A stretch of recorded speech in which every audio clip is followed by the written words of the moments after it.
के लिए मंत्री को पकड़ते हो। शिव महापुराण की कथा कहती है अगर जिंदगी में तकलीफ आए, दुख आए और काम बिगड़े तो श्री शिवाय नमस्तुभ्यम मंत्र को पकड़ो, मंत्र को पकड़ो। हो सकता है कि मंत्री तुम्हारा काम ना करे, पर शिव महापुराण की कथा कहती है कि मंत्र में वो शक्ति होती है कि तुम्हारा कार्य सफल जरूर होता है। शिव की चौखट, शंकर के धाम, शिव की चौखट पर शिव महापुराण की कथा कहती है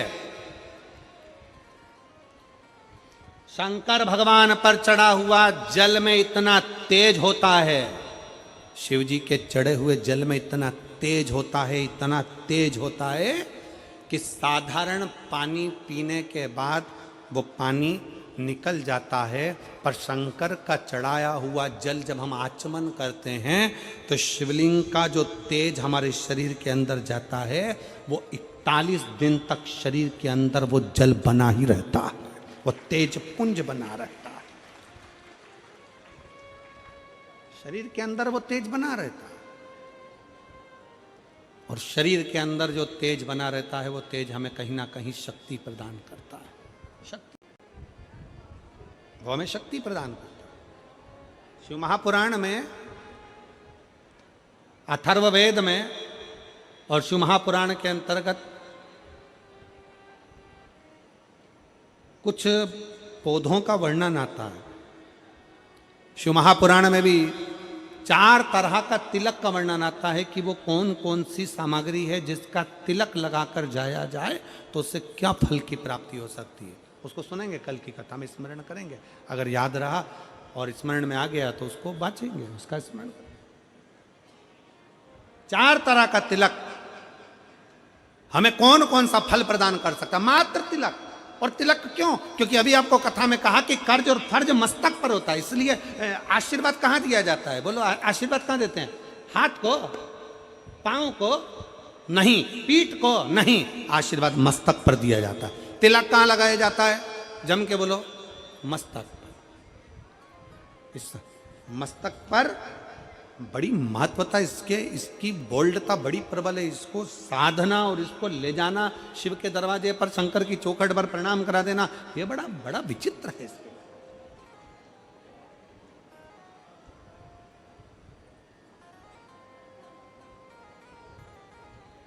इसलिए शिव महापुराण की कथा कहती है कि शिवालय में जाओ तो अपना मस्तक जरूर नवाओ, जरूर नवाओ। जैसे घड़ा भरा होता है उसको उंडेलना है, उसी तरह हमारे भीतर कुछ अभिमान भर गया, अहंकार भर गया, काम बढ़ गया, आसक्ति बढ़ गई, तृष्णा बढ़ गई, लोभ बढ़ गया, कहीं ना कहीं हमारे भीतर कहीं अहमता बढ़ गई, तो उसको शंकर के द्वार पर जाकर उंडेल देना, उंडेल दो शिव के द्वार, शंकर की चौखट पर उंडेल। शिव महापुराण की कथा कर रही है। देवराज को मालूम नहीं था कि क्या फल है। बेलपत्री के वृक्ष के नीचे प्राण छूट गए। भगवान शंकर नंदी लेकर आए और तुमरुका जी ने कथा को बांचा। तुमरुका ये नाम कोई साधारण नाम नहीं है। तुमरुकेश्वर महादेव, शंकर भगवान के एक ऐसे भक्त तुमरुका जी, शंकर भगवान के एक ऐसे भक्त तुमरुका जी जो शंकर की अविरल भक्ति में सदा समाहित होते, जिनको बेलपत्र का वृक्ष, बेलपत्र की वाटिका, बेलपत्र का सुंदरता सदा उनके भीतर समाहित रहती। अभी कुछ दिन में आप लोग जब, हो सकता है कि रुद्राक्ष महोत्सव तो इतनी जल्दी तक तो वो तैयार नहीं होगा, पर कुबेरेश्वर धाम सीहोर में तुमरुकेश्वर बाबा का, तुमरुका जी का बेल वाटिका तैयार करी जा रही है। जिस बेल पत्र की वाटिका में तुमरुका जी विराजमान रहकर भगवत भजन करते हैं, पूरे भारत में ऐसी जगह नहीं है जहां आपको तुमरुका जी का दर्शन बेल वाटिका में होगा। केवल एक कुबेरेश्वर धाम ऐसा है जहां पर बेल वाटिका में तुमरुका जी का दर्शन, जहां बेल वाटिका में तुमरुका जी का दर्शन आपको होगा कि बेल वाटिका में तुमरुका जी कहाँ विराजमान, कैसा उनका भजन, कैसा उनका तप, कैसी उनकी साधना, वो बेल वाटिका में दर्शन। पूरे भारत में पहला ऐसा स्थान होगा जहां बेलपत्र के वृक्ष के नीचे तुमरुका जी के एक एक स्वभाव का दर्शन आप और हम कर सकेंगे। बेलवाटी बेलपत्र के वृक्ष के नीचे खुशी दे सकते हो। हमने पहले भी कथा के माध्यम से कहा, अगर कहीं दिया नहीं लगा सकते, दीपक नहीं जला सकते, किसी के द्वार पर नहीं जा सकते, मंदिर में जाकर अगर एक दिया भी नहीं लगा सकते, कोई बात नहीं, एक काम करो कि कोई के काम तो आ जाओ। किसी के दुख में, किसी की तकलीफ में, किसी बच्चे को एजुकेशन की जरूरत है, उसको अच्छी पढ़ाई करा दो। किसी को दवाई की जरूरत है, उसको दवाई में लगा दो। किसी कोई वृद्ध है, चलकर नहीं जा सकता, हाथ पकड़कर उसको मंजिल तक पहुंचा दो। किसी के चेहरे पर भी अगर खुशी दे दी तो समझ लेना कि शंकर के मंदिर में दिया जला दिया, शिव के मंदिर में तुमने दीप प्रज्वलित कर दिया। किसी को प्रसन्नता दे दो।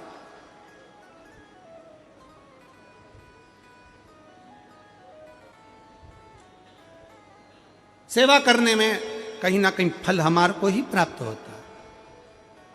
देवराज नाम के ब्राह्मण की मां ने शंकर जी पे जल चढ़ाया और शिव जी पे जल चढ़ाया और जल चढ़ाने का फल देवराज को प्राप्त हो गया। क्या केवल देवराज को शंकर के मंदिर में जल चढ़ाने का फल उसकी मां ने जल चढ़ाया और उसको फल प्राप्त हो गया? ऐसा होता है क्या?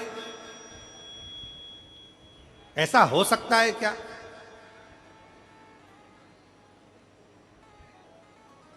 आज एक बात बहुत अच्छे से अपने भीतर धारण करिएगा। एक स्त्री, जितने पूरे विश्व में लोग कथा श्रवण कर रहे हैं, देश विदेश में बैठकर, रायपुर की इस पवित्र धरा से जितने भक्त इस पवित्र प्रांगण में बैठकर कथा श्रवण कर रहे हैं, वो अपने भीतर एक उतारिएगा। पुरुष और स्त्री में एक अंतर है। पुरुष जब भगवान के मंदिर में जल चढ़ाता है, जल अगर चढ़ा रहा है तो वह अपने माता पिता, अपने नाना नानी को पार लगाता, दादा दादी को पार लगाता। पर शंकर के मंदिर में अगर कोई स्त्री, कोई नारी, कोई लड़की, कोई कन्या, कोई बेटी, कोई मां, कोई वृद्ध भी अगर शंकर के मंदिर में एक लोटा जल चढ़ा रही है तो वो अपना मायका और अपना ससुराल दोनों की 71 पीढ़ी को पार उतार देती है। और कितना सुंदर कहा माता पार्वती जी ने भगवान शंकर से अमरनाथ की गुफा में प्रश्न करते हुए कहा कि पुरुष भगवान की सेवा में लगे, भजन में लगे, मंत्र उच्चारण में लगे तो उसका फल पुरुष को प्राप्त होता है। पर अगर स्त्री, नारी अगर भगवान शंकर की आराधना में लगती है, शिव की भक्ति में लगती है, तो हे भोलेनाथ, उसका फल किस किस को मिलता है? शिव महापुराण की कथा कहती है, भगवान शंकर का चरित्र कहता है, पुरुष का करा गया पुण्य पुरुष को प्राप्त होता है। पर केवल भारत की भूमि पर एक नारी, एक ऐसी होती है, स्त्री ऐसी होती है, जिसने अगर सोमवार का व्रत कर लिया, मंगलवार का व्रत कर लिया, तीज का व्रत कर लिया, चतुर्थी का व्रत कर लिया, छठ का व्रत कर लिया, पंचमी का व्रत कर लिया, नवरात्रे के व्रत कर लिए, कोई सा व्रत, कोई सी पूजन अगर भारत की भूमि हो, चाहे देश विदेश की नारी हो, अगर कोई स्त्री व्रत करती है तो उसका फल केवल स्त्री अकेली को नहीं मिलता, उसका फल उसके बेटे को, उसकी बेटी को, उसके पति को, उसके ससुर को, उसकी सास को और उसके मायके को, सबको प्राप्त होता है। ये नारी के द्वारा किया गया पुण्य का फल उसके पूरे परिवार को मिलता है, पूरे परिवार। करवा चौथ का व्रत किसके लिए होता है? जम के बोलो जरा, इधर होता है कि नहीं होता छत्तीसगढ़ में? अरे जम के तो बोलो, होता है। किसके लिए करते हो? पति की लंबी उम्र के लिए, ठीक है। और ये पूरी दुनिया जानती है कि करवा चौथ का व्रत पति की लंबी उम्र के लिए होता है। पर कभी मौका मिल जाए तो एक बार गणेश पुराण को पढ़िएगा, और गणेश पुराण में और देवी भागवत में दोनों में स्पष्ट वर्णन आता है कि अगर स्त्री चतुर्थी का व्रत करती है, चाहे वो करवा चौथ हो, चाहे बड़ी चतुर्थी हो, छोटी चतुर्थी हो, किसी भी चतुर्थी का व्रत अगर स्त्री करती है तो उसके पति का तो उम्र बढ़ता ही है, साथ में उसके पुत्र का वैभव भी बढ़ता है, उसके पुत्र का वैभव भी बढ़ता है,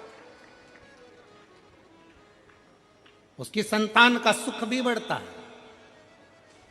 तो कोई ये विचार ना करे कि करवा चौथ का व्रत केवल पति के लिए होता है। शिव महापुराण की कथा कहती है कि करवा चौथ का व्रत अगर स्त्री करती है तो पति की तो उम्र बढ़ती है, साथ में उसके बच्चों का वैभव भी बढ़ता है। कोई व्रत अगर स्त्री करती है, नवरात्रे का व्रत कर रही है, नवरात्रे में उपवास रख रही है, उसका फल सबको मिलता है, उसके पूरे घर को प्राप्त हो, पूर्ण घर।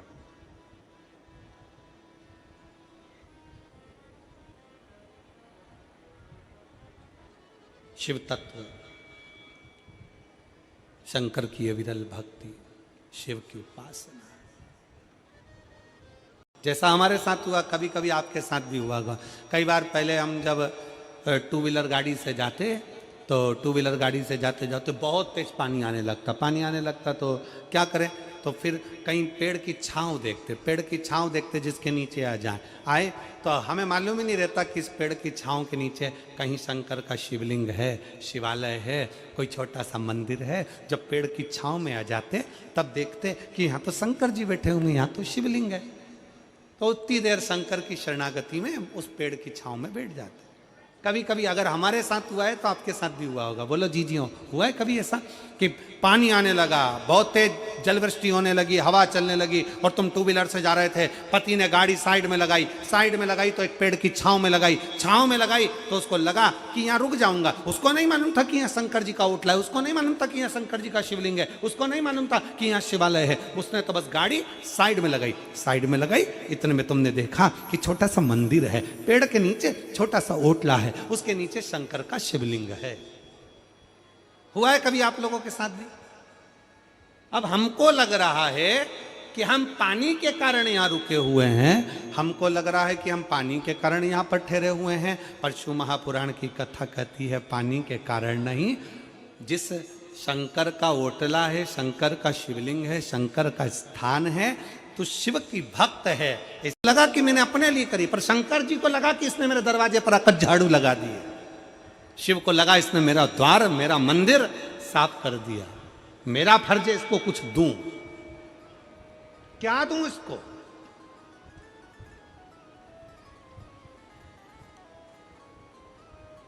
और जो एक बार शंकर के मंदिर में जाकर अपना सिर झुका लेता है,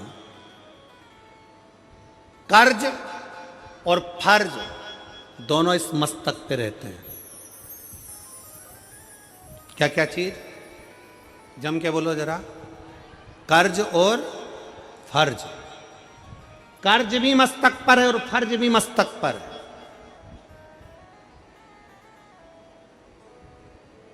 इसीलिए शिव महापुराण की कथा कहती है, जब आप लोग कथा के पंडाल से जाते हो ना, तो यहाँ पे मस्तक नवा कर प्रणाम कर कर थोड़ी सी रज को इतने शिव भक्तों की, ना जाने कौन सी भक्ति इनके अंदर है, ना जाने इतने शिव भक्तों में कौन शंकर को अपने दिल में कैसे बिठाया हुआ है। इतने शिव भक्त आते हैं, इनकी रज को अपने मस्तक पर जरूर लगाओ, तो हो सकता है ये मस्तक का कर्ज भी उतर जाए और फर्ज भी समाप्त हो जाए, फर्ज भी पूर्ण।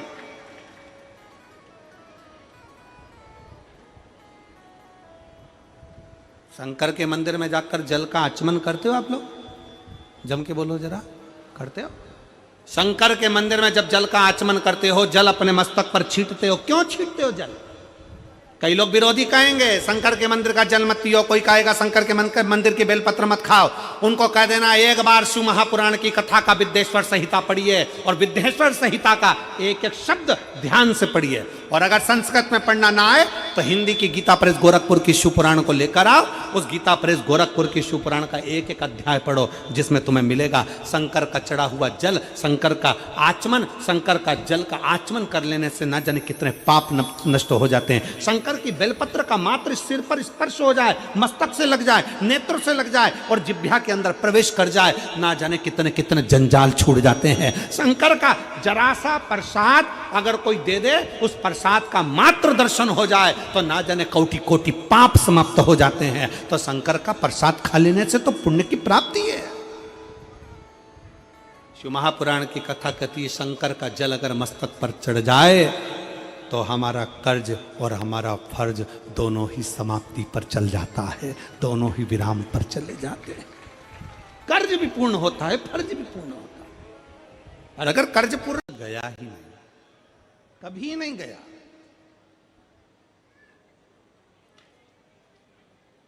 शंकर भगवान को चढ़ाया गया जल कभी निष्फल नहीं जाता। शिव पर करा गया भरोसा कभी टूटता नहीं है। संसार वालों पर भरोसा करोगे, दुनिया पर भरोसा करोगे तो हो सकता है कि वो टूट जाए, पर भगवान शिव पर करा गया भरोसा कभी नहीं टूटता। शिव महापुराण की कथा कहती है कि शंकर की कथा में पहुंचने वालों को 4 फल की प्राप्ति होती, 4 गुण। शिव महापुराण की कथा में पहुंचने वाले के भीतर 4 गुण प्रकट होने लगते हैं। शिव महापुराण की कथा सुनने वाले के अंदर 4 गुण अपने आप आने लगते हैं। पहले नंबर का है संयम, दूसरे नंबर का है सदाचार, तीसरे नंबर का है स्नेह और चौथे नंबर का है सेवा।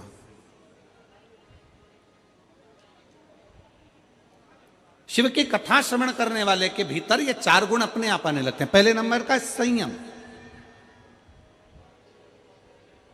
प्रथम नंबर पर आ जाता है संयम। संयम धारण करना मतलब यहां जितने कथा को श्रवण करने वाले बैठे हुए हैं, जितने कथा को सुनने के लिए बैठे हुए हैं, ये 1 2 3 4 पंडाल, पीछे का पंडाल जो भरा पड़ा हुआ है, ये जो बैठे हैं इनके भीतर संयम है।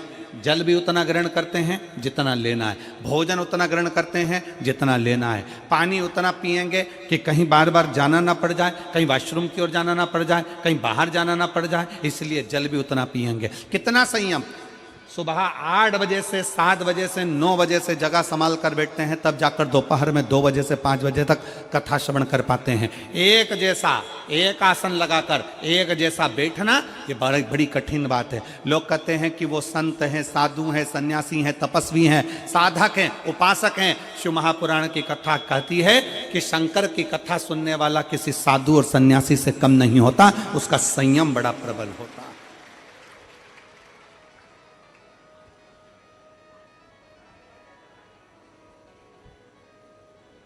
और जो यहां रुकते हैं, रात्रि का विश्राम करते हैं,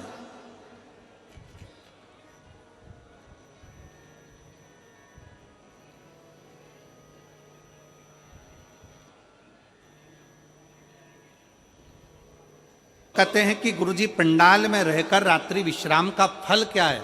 शिव महापुराण की उमा संहिता कहती है पंडाल में रुककर शिव महापुराण की कथा श्रवण करने का फल है 12 ज्योतिर्लिंग में बैठकर रात्रि का विश्राम कर कर शिव की स्तुति करने का फल,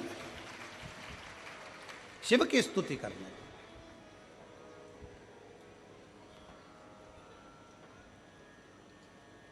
बैठे हो, अविरल भक्ति को धारण कर रहे हो। शिव महापुराण का सबसे पहला गुण जो मनुष्य को प्राप्त होता है, शिव महापुराण के 4 गुण हमें कथा में बैठने से ही प्राप्त हो जाते। पहले नंबर का है संयम, कथा में बैठे संयम प्राप्त हो गया। दूसरे का नाम है सदाचार, एक दूसरे के प्रति आदर का भाव, सम्मान का भाव, सत्कार का भाव ये प्राप्त हो जाता है। और हमारा निवेदन है शिव महापुराण की इस कथा के माध्यम से सभी शिव भक्तों को और सेवादारों को, जितने सेवा करने वाले सेवक लगे हैं, शंकर के भक्त लगे हैं, और फिर निवेदन है कि सेवा करने वाले कभी ये मत सोचना कि तुम किसी की सेवा कर रहे हो, बल्कि ये सोचना कि भोले बाबा ने, भगवान शंकर ने हमको इस लायक बनाया कि हम पंडाल में खड़े होकर किसी की सेवा कर सक रहे हैं।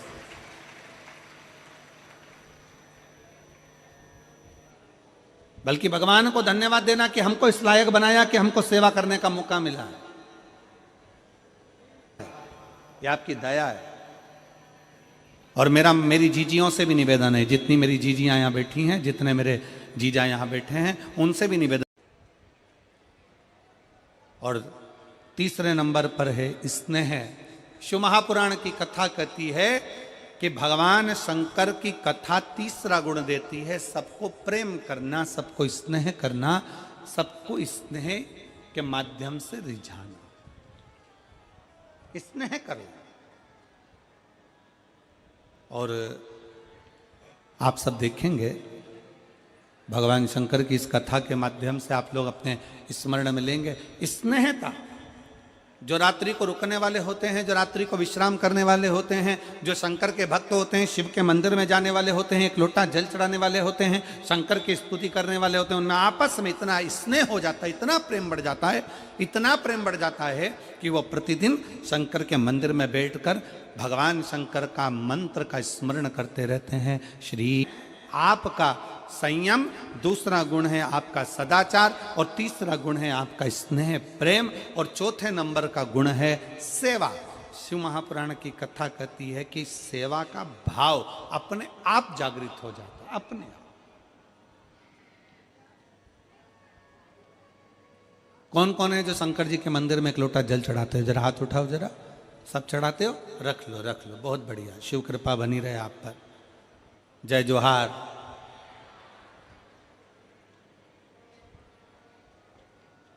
छत्तीसगढ़िया सबले बढ़िया। एक लोटा जल तो शंकर जी के मंदिर में चढ़ाने के लिए जा रहे हो, शिव की स्तुति करने के लिए जा रहे हो, शंकर का गुणगान करने के लिए जा रहे हो, सेवा का भाव अपने आप बढ़ता चले जाता, सेवा का भाव अपने आप प्रकट होता चले जाता।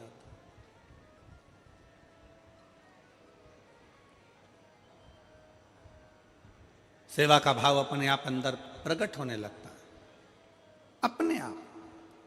और बोलो री मेरी जीजियों, एक बात बताओ, छत्तीसगढ़ की मेरी, और मेरा विश्वास कहता है, मेरा भरोसा कहता है कि जितने मेरे भाई बहन यहाँ बैठे हैं, इन्होंने शंकर जी की कथा में आने वाले शिव भक्तों का किसी ना किसी रूप में, चाहे टॉफी से, चाहे बिस्कुट से, चाहे पानी से, चाहे चावल से, चाहे किसी ना किसी रूप में, जितने यहाँ बैठे हैं इन्होंने सेवा करी है। इन्होंने कहीं ना कहीं किसी ना किसी का मुंह झूठा जरूर कराया। बोलो कराया कि नहीं? ना समझो, शंकर को अगर समझने के लिए चाहिए तो शिव महापुराण की कथा कहती है, जैसे शंकर भगवान के 3 नेत्र हैं, शिव महापुराण की कथा कहती है शंकर को समझने के लिए तुम्हारा भी एक ज्ञान का नेत्र खोलना पड़ेगा, तब शिव को पहचान पाओगे। अपने भीतर का ज्ञान का नेत्र तुम्हें खोलना पड़ेगा, तब तुम शंकर को जान पाओ। शिव को पहचानना साधारण नहीं। के लिए मंत्री को पकड़ते हो, शिव महापुराण की कथा कहती है अगर जिंदगी में तकलीफ आए, दुख आए और काम बिगड़े तो श्री शिवाय नमस्तुभ्यम मंत्र को पकड़ो, मंत्र को पकड़ो। हो सकता है कि मंत्री तुम्हारा काम ना करे, पर शिव महापुराण की कथा कहती है कि मंत्र में वो शक्ति होती है कि तुम्हारा कार्य सफल जरूर होता है। मंत्र को पकड़ो।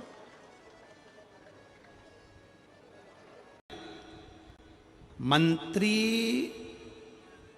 तुम्हारा काम हो सकता है सफल कर दे, पर थोड़े समय का सफल हो सकता है, पर मंत्र, पंचाक्षर नमः शिवाय, षडाक्षर ओम नमः शिवाय या श्री शिवाय नमस्तुभ्यम, ये वो मंत्र है कि एक बार हमारे जीवन में सफलता लाकर दे देता है तो फिर पलटने की जरूरत नहीं पड़ती, पीछे देखने की जरूरत नहीं पड़ती, व्यक्ति आगे ही बढ़ता चले जाता है, उन्नति की सीढ़ी पर ही चढ़ता चले जाता है। फिर उसको पीछे पलट कर नहीं देखना पड़ता, फिर वो आगे ही आगे बढ़ता है, आगे ही आगे बढ़ता है। मंत्र की शक्ति को पहचानो। मंत्र की शक्ति क्या कहती है? एक पत्र है,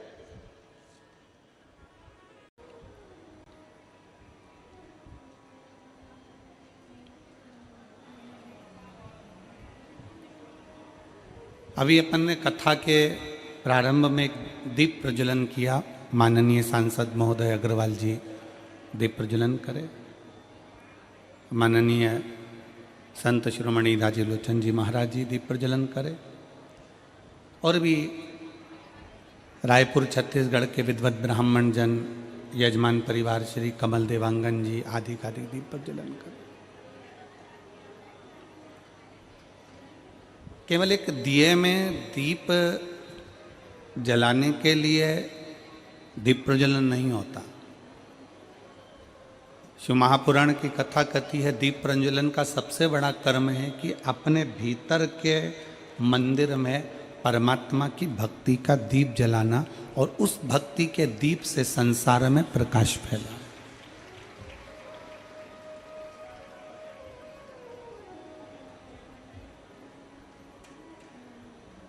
एक विश्वास, एक भरोसा, एक दृढ़ता शिव के प्रति उत्पन्न करो। मेरी परिश्रम बहुत ज़्यादा चिंता का विषय है, बहुत टेंशन का विषय है। तब आपने जो एक लोटा जल देवादिदेव महादेव को समर्पित किया, तब आपने भगवान शंकर को एक लोटा जल समर्पित किया। शिव महापुराण की कथा कहती है वही जल आपके विश्वास को दृढ़ बना देता है, आपके भरोसे को प्रबल बना देता है।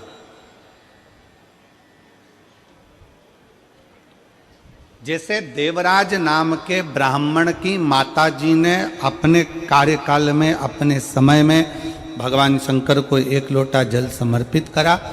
देवराज नाम के ब्राह्मण की माता ने जो जल समर्पित करा था वो देवराज के काम आया।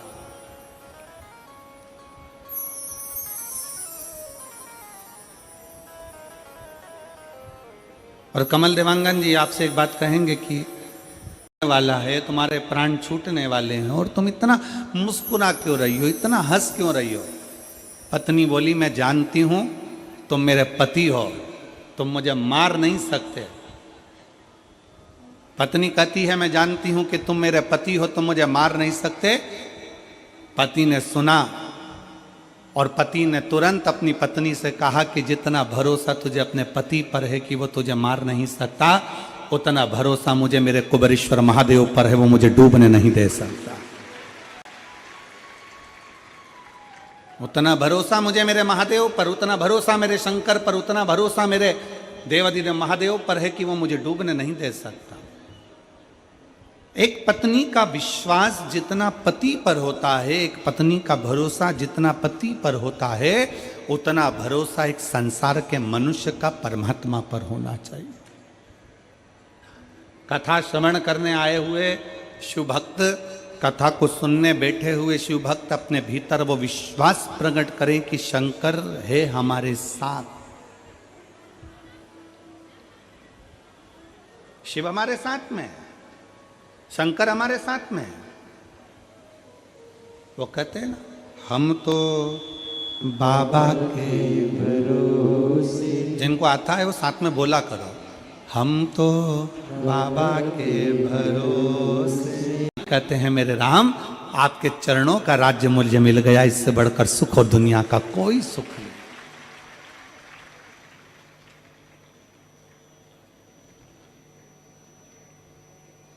केवल आपके चरणों का जो राज्य मिला है, आपके चरणों का जो सुख मिला है, इसके आगे सारे सुख ठीक हैं।